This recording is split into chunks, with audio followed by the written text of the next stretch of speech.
Realmente no hay una guía así bien clara y bien específica que a nosotros nos pueda venir y servir así como una receta para resolver todos los problemas. No es así. Los problemas pues van a ser distintos, incluso cuando son de una misma categoría, pues tienen algunas sus variantes, ¿verdad? Entonces, no existe una teoría así bien clara, como por ejemplo cuando nosotros venimos y resolvemos, por ejemplo, una suma de polinomios y decimos primero vamos a indicar la operación, luego eliminamos signos de agrupación, luego vamos a agrupar términos semejantes y por último simplificamos los términos semejantes. Eso es un paso a paso para cualquier suma de polinomios o resta de polinomios. Cualquier polinomio que a mí me den, cualquier par de polinomios, cualquier del grado que sea, de la cantidad de términos que sea, puedo venir y seguir esos 4 pasos para todos. Pero cuando resolvemos problemas, no. ¿Verdad? No es lo mismo que yo resuelva, por ejemplo, el cálculo del área de un círculo a que de repente yo quiera conocer un problema de densidad o quiera conocer, por ejemplo, un problema de mezclas. No es la misma forma de abordar un problema. Todos tienen sus particularidades, ¿verdad? Y todos tienen un conocimiento previo.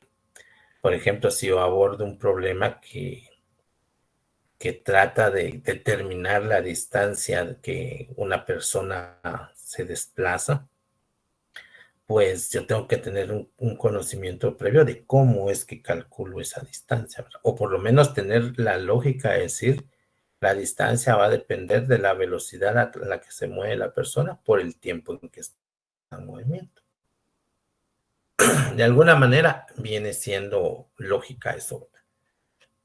Entonces, hay un conocimiento previo que yo debo de tener, ¿verdad? Por ejemplo, a mí me dicen, y a veces es conocimiento previo que tal vez no tiene mucho que ver con la propia resolución del problema, pero que requiere que yo maneje la nomenclatura. Por ejemplo, cuando me dicen eh, una tubería tiene un caudal de,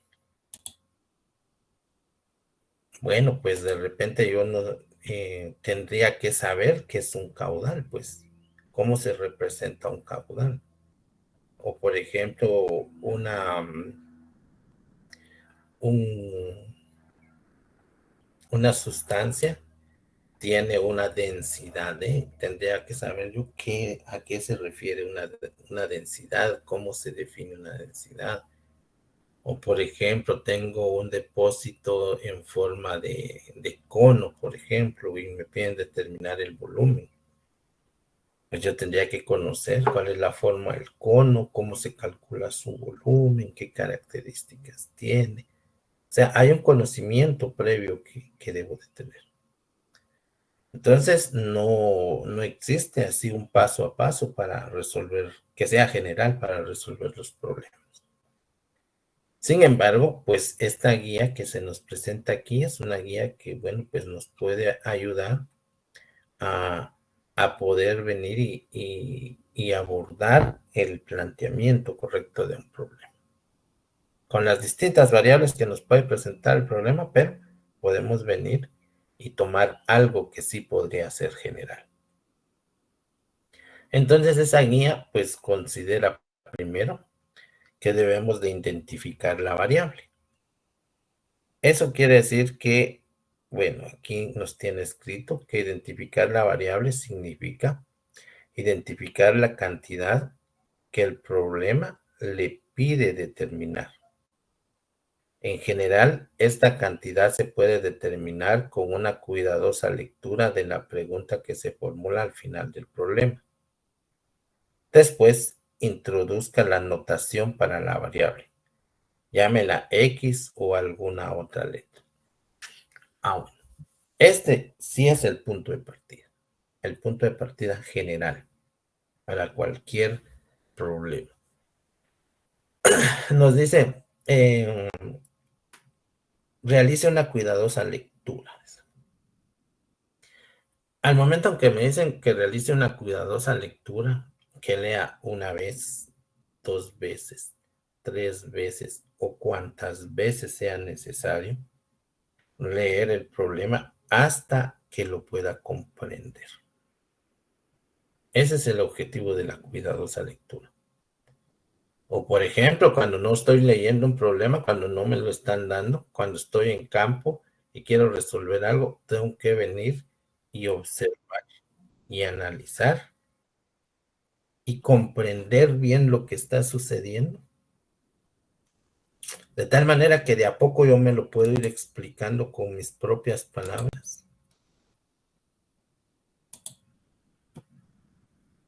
Y de ahí de explicándolo con mis propias palabras, pues ir identificando qué datos son los que me da el problema, cuál es la situación que yo estoy averiguando, qué es lo que quiero averiguar, qué es lo que quiero conocer. Y a eso que quiero conocer le voy a asignar una variable, que puede ser la X, así la X, la que,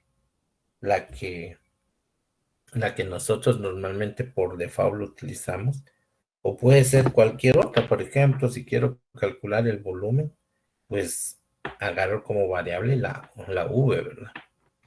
Si quiero calcular un tiempo, por ejemplo, pues agarro como variable el tiempo. Si quiero calcular, por ejemplo, una altura, entonces la altura normalmente uno la asocia con el eje Y de un plano cartesiano. Entonces la altura normalmente uno le llama Y. Si quiero conocer una distancia horizontal, pues esa distancia normalmente uno la asocia con el eje X de un plano cartesiano, entonces le llama X. Si quiero, por ejemplo, conocer una aceleración, por ejemplo, pues la variable le puedo asignar una A.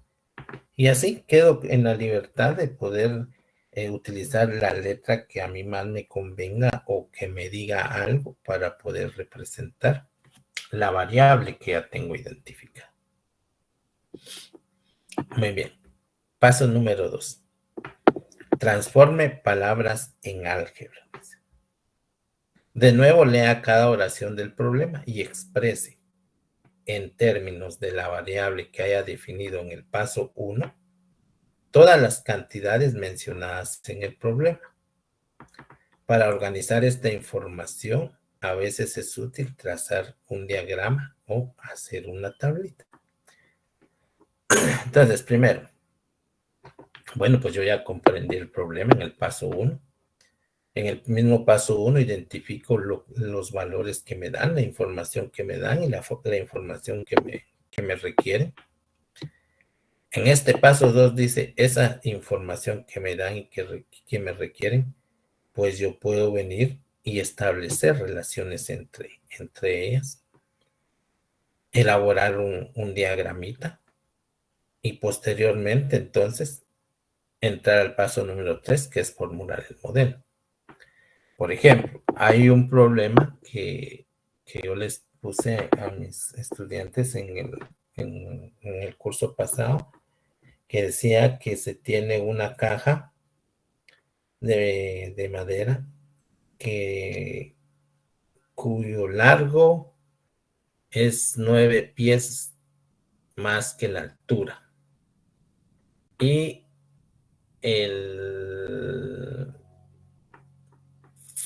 el ancho es 4 pulgadas menor que la altura, creo. Determine el volumen de la caja. Algo así era. Entonces, bueno, a mí me pedían determinar el volumen de la caja. No, las dimensiones de la caja. Eso era lo que me pedían.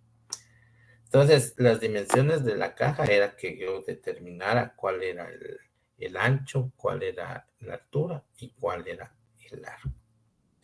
Pero me decían, la caja era algo así, según lo que me describían.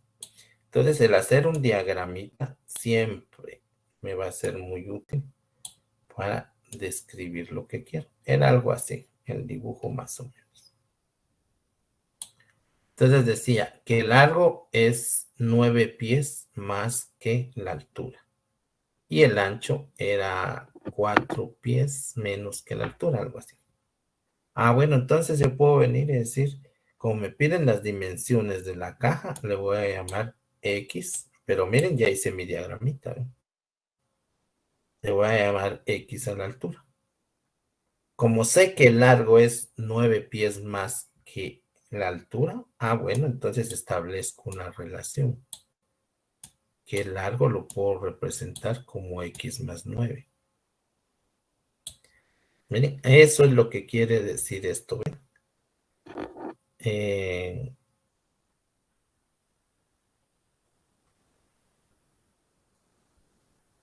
De nuevo, y exprese en términos de la variable que haya definido en el paso 1 todas las cantidades mencionadas en el problema. Eso significa establecer relaciones.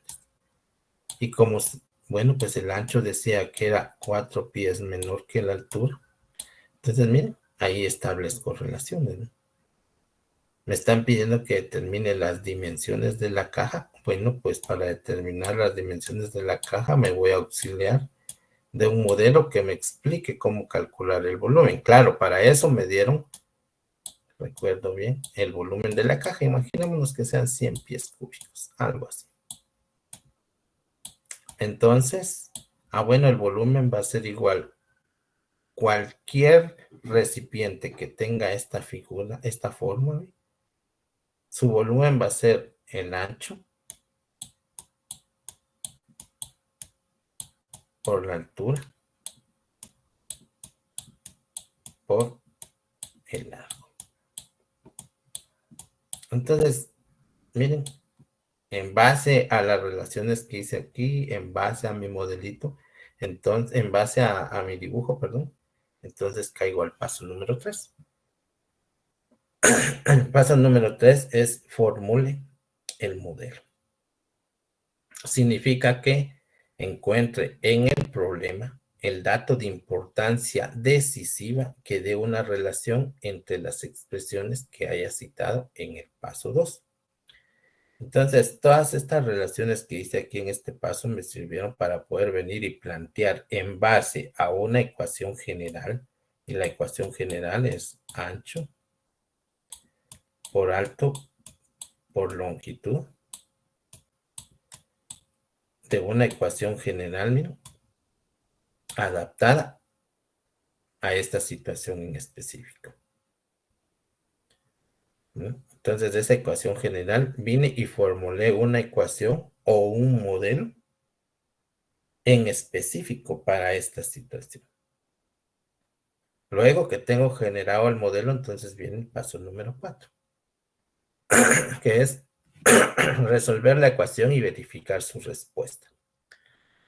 Eso significa que vamos a resolver la ecuación, esta ecuación que planteamos aquí, ¿ven? Y vamos a verificar la respuesta. Eso de verificar la respuesta quiere decir de que más allá de que luego de que te determine el valor de X que necesito conocer, más allá que ese valor de X que encuentro resuelva la ecuación que planteé, yo tengo que venir y verificar que ese valor de X que encontré resuelva el problema. Porque, bueno, pues no puede ser de que, bueno, porque no basta con que se resuelva la ecuación. Puede ser de que el resultado que obtenga resuelva la ecuación, pero que no resuelva el problema. Imagínense que el valor de X que me hubiera encontrado aquí hubiera sido -5. Ese no es un dato congruente para el problema que estoy resolviendo. Pero puede ser que cuando yo evalúe -5 en mi ecuación, pues sí la resuelva bien y se convierta en una solución. En ese caso, entonces, tengo que estar consciente que el problema está aquí en el modelo. El problema va a estar aquí. El problema va a estar mal planteado. Perdón, la ecuación va a estar mal planteada. Bien resuelta, sí, pero mal planteada. Y eso se observa en el resultado, pues. Porque si el resultado resuelve la ecuación, pero no me resuelve con lógica el problema, quiere decir que el problema está en la ecuación. Entonces planteé mal, no consideré cosas, o algún signo, algún exponente o algo por el estilo. Entonces hay que replantear. Hay que replantear hasta que encuentre un valor y que ese valor me responda el problema. Finalmente, ya cuando estoy seguro de que resolví el problema, entonces respondo la pregunta planteada al problema. Y normalmente esa respuesta, cada vez que ustedes resuelvan una aplicación, la respuesta va a ser una oración. Por ejemplo, en este caso, las dimensiones de la caja serían 4 pies de alto, 2 pies de ancho y 13 pies de largo. Esa sería la respuesta para este ejercicio. No es que yo venga y de repente X va a ser igual a 4. Eso no me dice nada. Eso no me dice nada. X va a ser igual a 4. De repente ya empieza a obtener un poquito de sentido cuando dice X es igual a 4 pies. Y empieza a tener sentido si ustedes hacen su dibujo. Si ustedes dejan hecho un dibujo y entonces en el dibujo yo puedo venir y decir X le llamó a la altura. Ah, esto es X. Pero si ustedes no hacen ni un dibujo y todos se lo fuman desde aquí, porque puede tener cierta lógica. Ahora que yo vengo y obtengo como resultado 4 pies, ¿qué es 4 pies? ¿Verdad? ¿Qué es 4 pies? Si de repente a la hora de hacer el planteamiento, yo lo entendí como lo puse ahorita, pero de repente alguien en el entendido del planteamiento hubiera puesto aquí X, ¿no? Y aquí hubiera puesto, ¿qué? X más 9 o no sé. Entonces yo me ubicaría aquí, ¿no? ¿Cuáles son las dimensiones? Tienen que responderse con una oración. Toman en cuenta eso, por favor. Por eso yo siempre les recalco, miren que cuando vienen problemas de aplicaciones, siempre hagan un dibujo, porque cuando me dejan una respuesta así, entonces por lo menos yo tengo dónde venir y ubicarme. Ah, X le llamó a esto. Bueno, sí. Entonces, eh, esto es X, aquí va a ser 13 entonces. Y aquí, por deducción, esto va a ser 2. Pero hay un punto de partida donde interpretar lo que debemos de responder con una oración. Bien. Entonces, hay diferentes aplicaciones. Si quieren, veamos esta para acá. Ahorita creo que tenemos tiempo suficiente para ver esto. Dice, una compañía de renta de autos cobra $30 al día. Ese es el precio fijo. Y 15 centavos por milla para rentar un auto. Por cada milla recorrida cobran 15 centavos. O sea que si, por ejemplo, un automóvil recorrió en un día 100 millas, por ejemplo, entonces 15 centavos por 100 millas más los $30 de base. Así es como se va calculando esto. Entonces dice, Helen renta un auto durante 2 días y su cuenta llega a $108. ¿Cuántas millas recorrió? Bueno, entonces, ¿cuál es la pregunta? Aquí está bien claro. Millas recorridas. Y ustedes le asignan una variable. Lo pueden, lo pueden leer otra vez. Por ejemplo, ustedes pueden venir aquí, leer otra vez y dicen, bueno, una compañía de autos renta autos, ¿verdad? De plano y cobra $30 por día. Eso es fijo, eso es fijo. Muchas veces cuando hacemos estudios así, miren, a Vincent ya me lo tengo controlado, por eso digo, uno va conociendo a sus estudiantes. Entonces, por ejemplo, dice, bueno, $30 es de fijo. Use o no use el automóvil, voy a pagar $30. Ahora, el uso que le vaya a dar, eso me va a aumentar la cuota en 15 centavos por cada milla recorrida. Entonces, ¿qué quiere decir eso?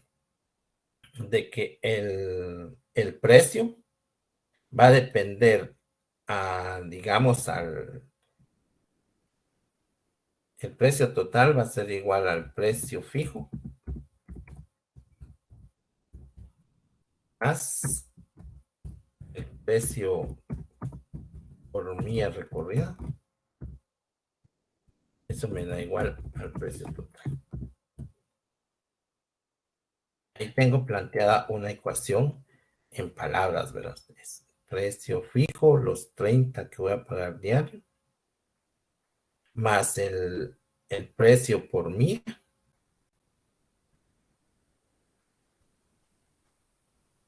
me va a dar el precio total. Bueno, entonces dice, Helen renta un auto durante 2 días. O sea que de fijo va a pagar 60. Bueno. Antes de pasar ahí, hay otra cosa. Es lo que me están pidiendo. ¿Cuántas millas recorrió? ¿Qué distancia recorrió? Esa es mi variable. Entonces, a eso le pongo distancia recorrida.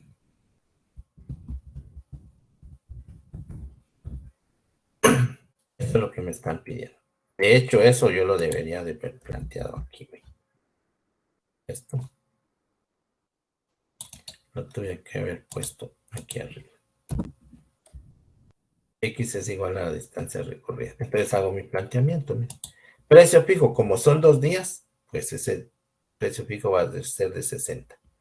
Más el precio por cada milla recorrida. Bueno, ¿cuántas millas recorrió? ¿Cuántas millas fue? ¿Cuánto fue la distancia que recorrió? X. ¿A qué valor? 15. Eso me va a dar en total. Aquí me dice $108. Entonces ahí tengo planteada mi ecuación. ¿Eh? Es una ecuación lineal. Necesito conocer cuánto vale X, entonces, bueno, pues voy a operar así. Punto 15 de X va a ser igual a 108 menos 60. Voy a hacer mi despeje, ¿verdad? Estos 60 que están de este lado los despejo y los supero con los 108 del otro lado. Me queda 108 menos 60 me da 48. Y finalmente, entonces, el valor de X va a ser igual a 48 dividido dentro de punto 15. Me da 320 millas. Esa es la distancia recorrida. Entonces se coloca respuesta. La distancia recorrida por Helen es de 320 millas. Aquí está, bien.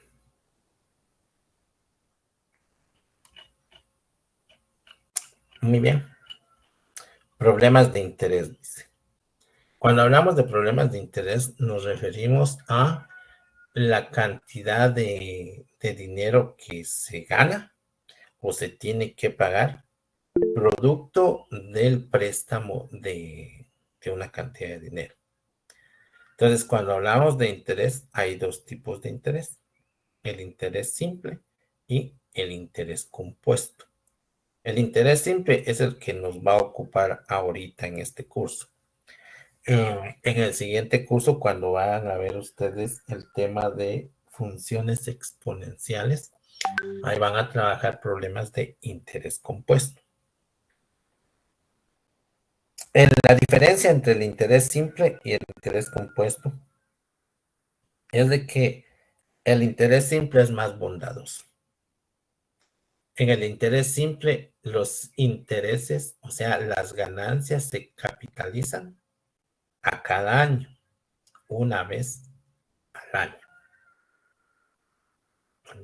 O sea, si uno mete, por ejemplo, una cantidad de dinero en, en un préstamo o le hacen a uno un préstamo con 12% de interés simple, quiere decir que al final del año, pues uno tiene que pagar el 12% sobre la cantidad que le prestaron. Y el siguiente año, pues se hace otra vez la misma cuenta y al tercer año otra vez hasta que finalice el año. En cambio, en el interés compuesto, pues en el interés compuesto los intereses se capitalizan varios periodos en un año, que es lo que normalmente ocurre. Normalmente eso Ingeniero, ocurre, disculpe, sí, ¿cuál fue el primer impuesto que dijo, perdón? el interés simple. Ah, el simple, ya. Ah, gracias, gracias. Ahora, el compuesto es el que normalmente utilizan todos los bancos y la mayoría de gente que se dedica a, incluso en los proyectos se trabaja en base a cálculo de intereses compuestos y normalmente son mensuales, ¿verdad? Entonces, cuando son mensuales, los intereses se capitalizan 12 veces al año. Ahí sí que a cada mes. En cambio, en el interés simple se capitaliza una vez al año. En el interés compuesto se capitaliza varios periodos en el año. Si nos lo dan mensual, son 12 periodos en el año. Si nos dan, por ejemplo, semestral, son 2 veces en un año. Si nos lo dan trimestral, que es otra forma que sí se maneja, entonces son 4 veces en un año. Esa es la diferencia entre un interés simple y un interés compuesto. Bien, en el interés simple, entonces para su cálculo, el interés, pues lo vamos a calcular multiplicando la cantidad inicial que nosotros invertimos o la cantidad inicial que se nos presta. A esa cantidad se le llama cantidad principal.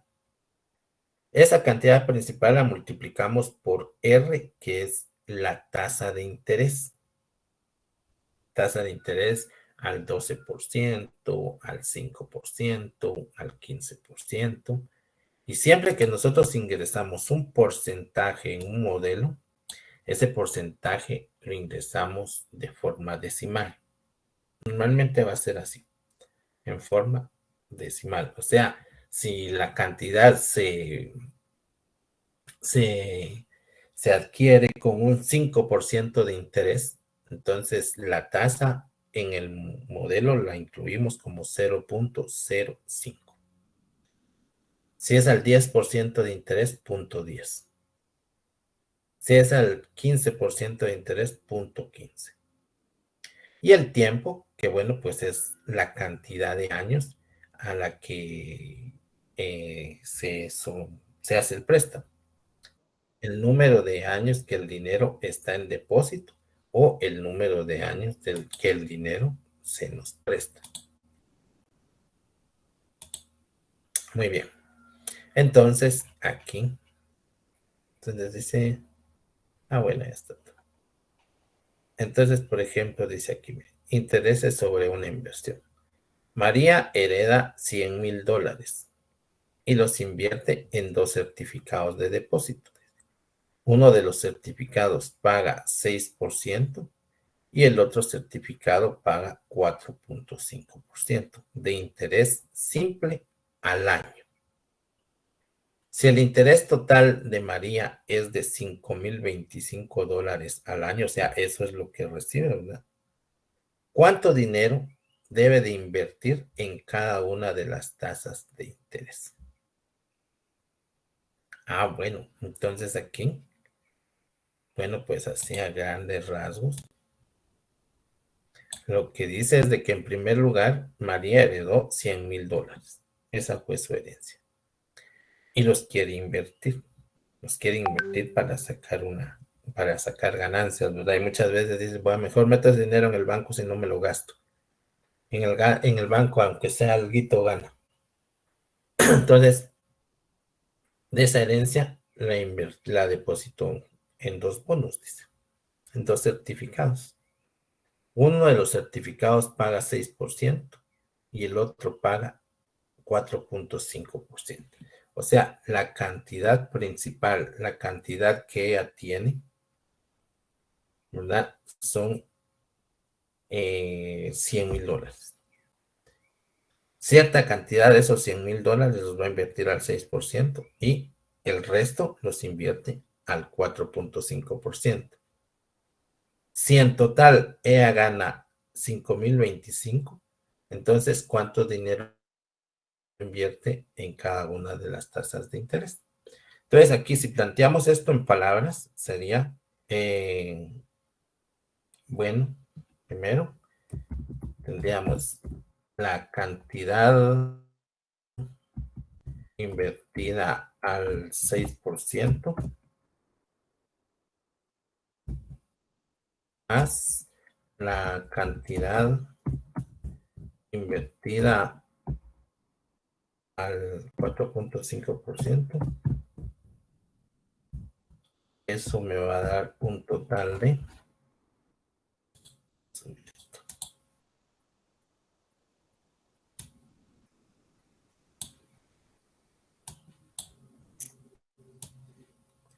Eso me va a dar un total de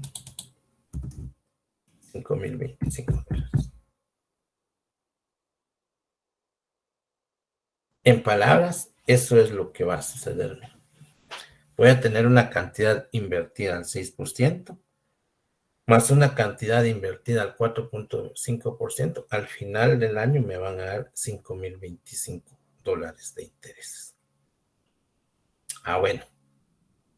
Entonces aquí lo que tengo que tener claro y que muchas veces me puede causar confusión es decir, bueno, voy a tener dos cantidades distintas, ¿verdad? Porque si no me dijera, invierte la mitad al 6% y la mitad al 4.5%. No, aquí son dos cantidades distintas. Entonces digo, bueno, ¿cuánto invertimos al 6% y cuánto invertimos al 5%? Como son distintas, esto muchas veces me hace pensar, bueno, entonces le voy a llamar a esto X y a esto le voy a llamar Y. X cantidad al 6% más Y cantidad al 4.5% me da 5,025. Y suena lógico. La cuestión es de que cuando ustedes vengan y por ejemplo, quieran plantear la ecuación con dos variables, pues tendrían que formar un sistema con dos ecuaciones. Esa es la diferencia. Si ustedes lo quieren tratar así como con dos variables distintas y decir, por ejemplo, X, por ejemplo, es igual a la cantidad invertida al 6% y pueden decir Y es igual a la cantidad invertida al 4.5%. Están haciendo una diferencia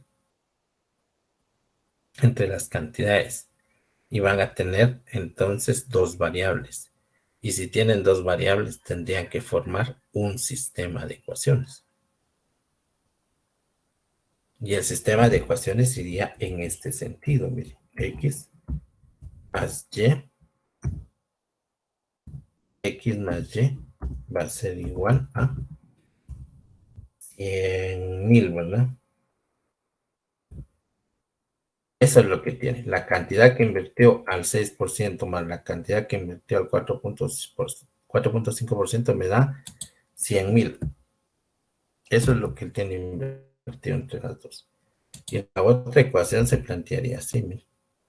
X cantidad invertida al 0.6% más Y cantidad invertida al 0.45% me va a dar en total 5.025.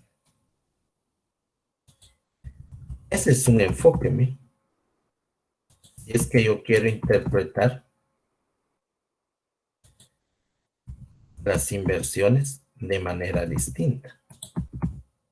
Tendría que formar un sistema de ecuaciones. Ese es un enfoque. Pero lo puedo hacer también con un enfoque orientado a formar una ecuación lineal. Pero para tener ese enfoque con una ecuación lineal, tengo que establecer una relación entre la cantidad al 6% y la cantidad al 4.5%. Por ejemplo, si yo invierto, por ejemplo, si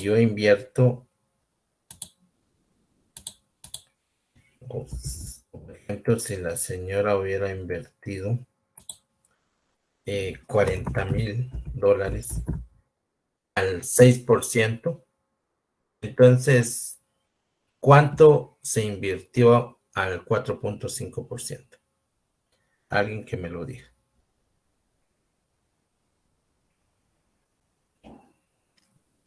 A ver. ¿Podría haber planteamiento de nuevo, ingeniero? Miren, por ejemplo, si yo digo, si esa persona decidió, bueno, yo voy a invertir 40,000 al 6%. Entonces, ¿cuánto invirtió al 4.5%? 60,000. Invirtió el resto, ¿verdad? Invirtió 60,000, exactamente.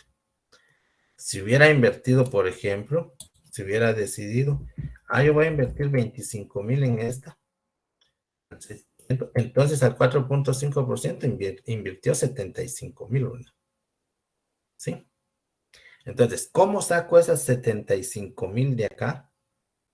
Los obtengo restándole a 100,000 los 25,000 que invirtió acá, ¿verdad? ¿Sí? Entonces, para trabajarlo como una función, como una ecuación lineal, tendría que crear una relación de dependencia entre la cantidad invertida al 6% y la cantidad invertida al 4.5%. ¿Cómo lo hago? Bueno, pues yo voy a decir, bueno, le voy a llamar X a la cantidad que invierto al 6%.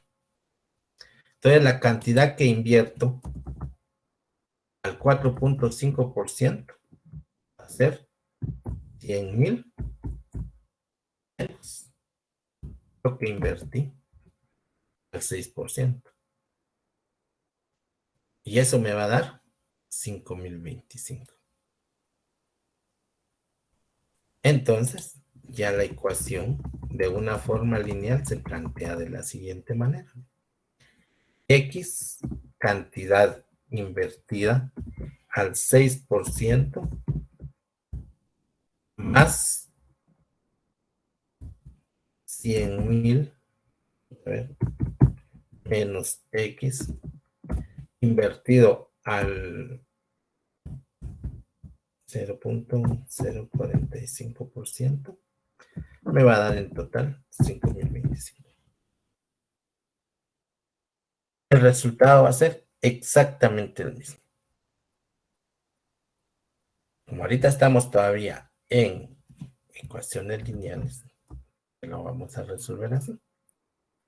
Pero todos ya sabemos aquí, todos nosotros ya llevamos este curso una vez, entonces podemos venir y resolverlo de esta forma.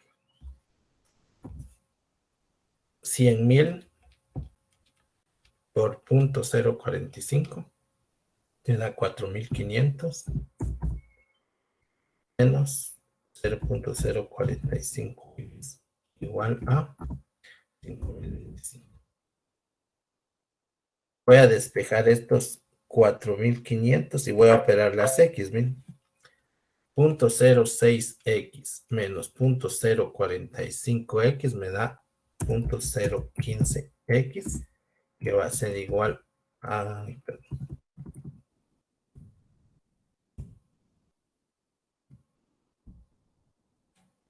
Entonces aquí voy a tener lo siguiente. 0.06x menos 0.045x me da 0.015x igual a 5025 menos 4525. Por lo tanto, entonces, x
pero eso se da con cierta lógica, que tiene como punto de partida que las cantidades son distintas. Pero no solo así la puedo resolver, la puedo resolver estableciendo relaciones entre las cantidades, ¿no? Entonces digo, bueno, si yo invierto 40,000 al 6%, obvio 60,000 van a ser a la otra tasa. Y entonces, cuando hago ese planteamiento, la solución se va por este lado. ¿Estamos bien? ¿Alguna duda por ahí? ¿Estamos? Sí, gracias. Muy bien. Y aquí está la respuesta también. $35,000 al 6% y los restantes 65,000 al 4.5%. Vamos a hacer otro ejercicio y luego se ponen a practicar en algo. Dimensiones de un jardín. Bueno, mejor vamos a ejercicio 25. Y el otro es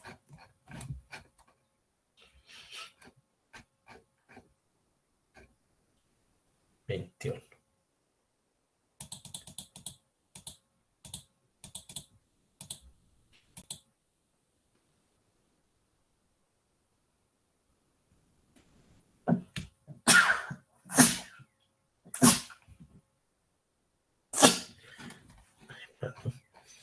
El ejercicio 21. A ver si se puede ver.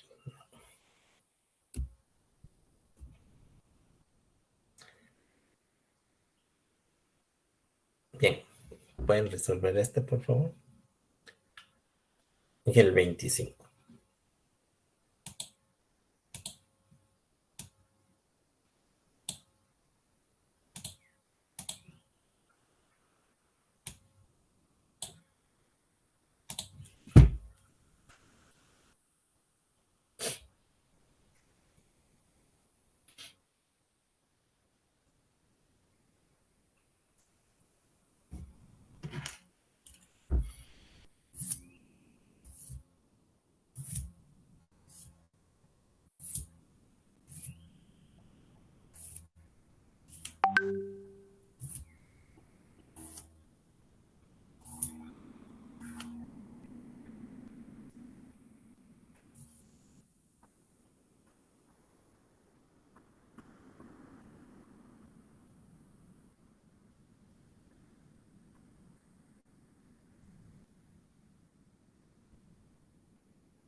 400 millas la 21, muy bien.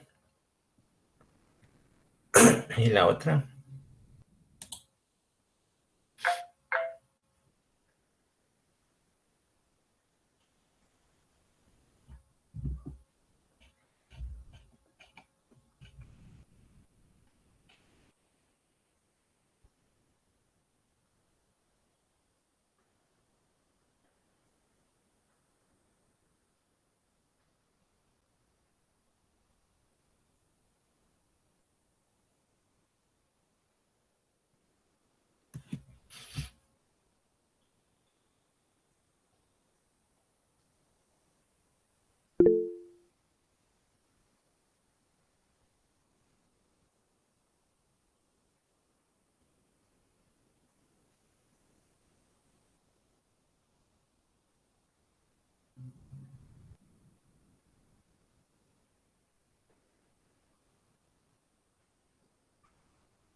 9,000 al 4,5%, 3,000 al 4%. Podemos comprobar.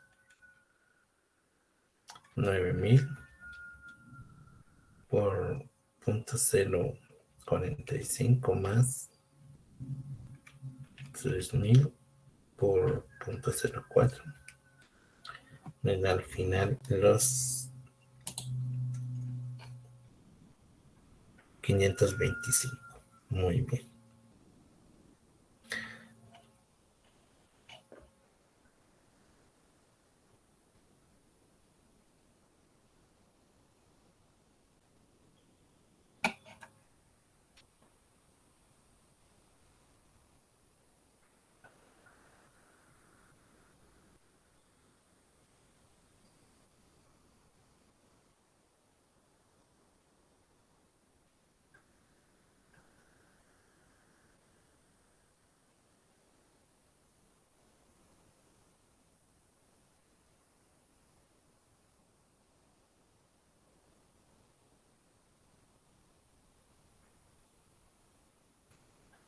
A ver, así de jaladita. Reservan esta, pues a ver qué tal. Ay, joder, no está bien. Esta está facilita, bien. ¿Cuánto da?